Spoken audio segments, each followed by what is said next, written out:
Welcome back on Dynamod. Today I want to propose you a video about the new update of the Balance Datasheet, so the October 2022 one about Warhammer 40k, and it released in the Warhammer community page a sort of synthesis of what has been changed. So the main part of the things has been the same.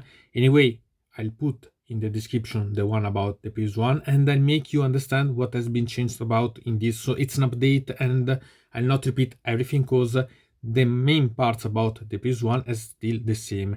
Has been also released a new video about where the game social talk about such changes. Anyway, the first things that we see is that has been changed because it has been analyzed the win rate of the different factions.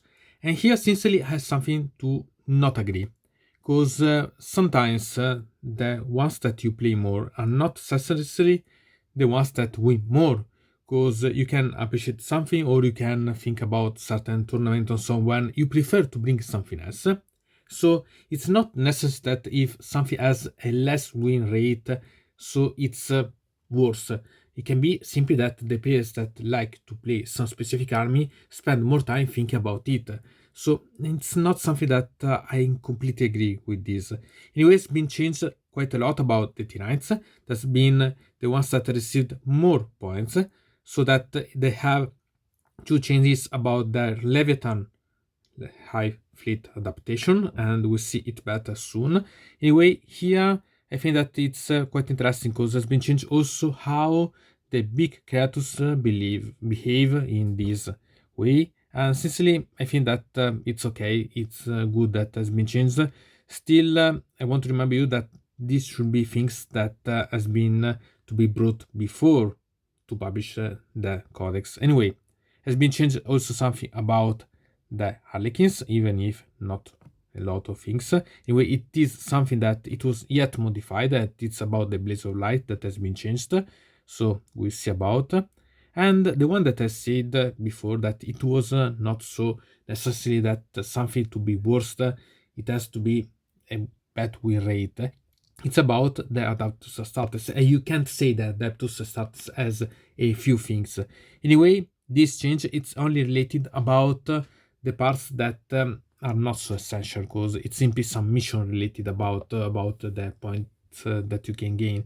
So it's really okay. You changed, but you don't change if you wanted to change the route something really. About the mechanics, it's the thing that has been changed more because has simply imploded. There is not anymore any of the changes about the Adeptus Mechanicus, and this is something that you can really think about because it's a great change. About the Necrons, instead, the change that it's the real one. It's the one that about the vehicles can't be both core and Charates at the same time. And I think that it's okay because it's a way to avoid some problems and so on. Still, there are some justifications about this that can be possible because it's justified that some models can't be resurrected or some, but you have to remember that a unit that has been completely destroyed can't be resurrected, and if that unit is with one single model, you can't make. Anyway, it's something that make them freely more accurate, so it's okay. Here there is, if you see about the page that I put in the description about the download, if you want to have a shortcut about. And then here we can find the October Balance Update summary. So we can find really the summary of everything that it published. So you can take the previous one and simply see this as changing.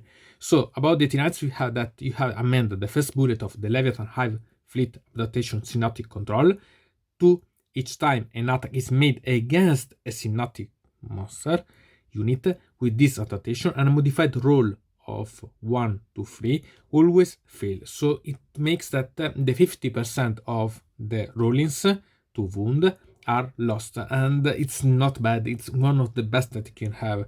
And here you have to take note that it doesn't consider if they have any bonuses or other abilities for those weapons. So it's quite a lot because it refers to the dice, not to the result, final ones of the dice themselves. Then you have to amend the first bullet point of the Reaper of Obliterax. 2.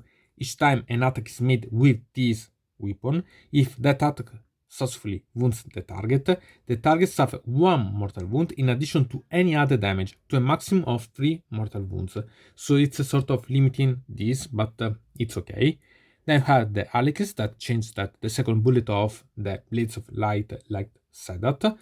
The characterization to the following. Each time a unit with this characterization makes a normal move or advance in your movement phase, in your following shooting phase, the unit counts as having remained stationary. This does not apply if the unit is embarked in a transport. It is opposite, because if it's embarked, it doesn't count, and if it doesn't embark, it counts as moved. So you can change that fact. Then we had the one that it's about the Adeptus Astartes, and this sincerely think that it's really the silly ones, because you want to improve this, but you make that simply the shock tactic secondary mission object in the War Zone Niflheim Grand Tournament mission pack to read. So it means that works only there, only in that situation, so that at the end of your turn, score 4 victory points if you control one or more objective markers that were controlled by your opponent at the start of that turn, and an Adeptus Astarte unit from your army is within range of that objective marker. So it's a way to make that you control objectives better, because it's the way to win the games, okay? But if you had problems to control the objective, you can't win thanks to this. You had other problems at root, so this is, I can't understand. About the Adeptus mechanics simply imploded, so there are not anymore any of the previous part of the Balance Datasheet rules about the Adeptus Mechanicus. And about the Necrons, we have seen that the core keyword is not added to Necrons vehicle datasheet with the character keyword. So it's a simple way that you can't sort of mix the core with the charters if they are vehicles. And I think that it's okay. Sincerely, if a core, it should not be associated anyway with a character rule. Anyway, it's made that it's more clear in such a way. So there's been really a few changes, as you can see. Still, I think that it's quite good. About the Adeptus Astartes, I think that it's silly. About the Tiranites, I think that it's okay. It doesn't change so much, but it's something that you can appreciate. And about the others, you can anyway appreciate anyway such changes, and doesn't influence a lot the way that you can play, because they should be the normal almost as you play. The one that changed quite a lot is about the Adeptus Mechanics, because losing all those rules, it's really something that you have to take note, because you change quite a lot. So you have to remember about this.